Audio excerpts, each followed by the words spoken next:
গোপালের এক বন্ধু একদিন গোপালকে জিজ্ঞেস করলো, তা তোমার পসার কিরকম হলো হে? রাজবাড়িতে তো বেশ কয়েক মাস ধরেই যাওয়া আসা করছো, রোজগার পাতি ভালো হচ্ছে তো? গোপাল বলল, আশ্চর্য রকমের ভালো। 6 মাসে 1,00,000 টাকা রোজগার করেছি। বন্ধুটি তখন হকচকিয়ে গেল একেবারে।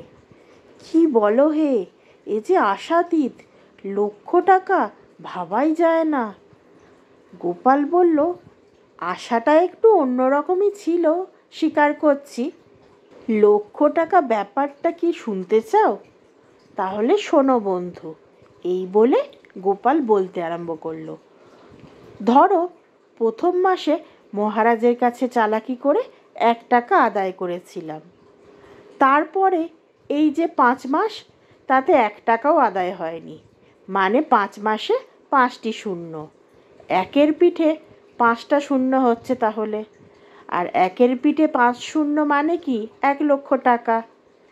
তুমি যদি রোজগার বাড়িয়ে আমার মতন হতে চাও, তাহলে তুমি চোখ বন্ধ করে আমাকে অনুসরণ করতে পারো। তুমিও তাহলে 6 মাসে 1,00,000 টাকা রোজগার করতে পারবে। এই বলে গোপাল হাসতে হাসতে নিজের কাজে চলে গেল। এই ধরনের সুন্দর সুন্দর গল্প শোনার জন্য এখনই আমার চ্যানেলটি সাবস্ক্রাইব করে নিন। আর গল্পটি কেমন লাগলো অবশ্যই কমেন্ট করে জানাবেন।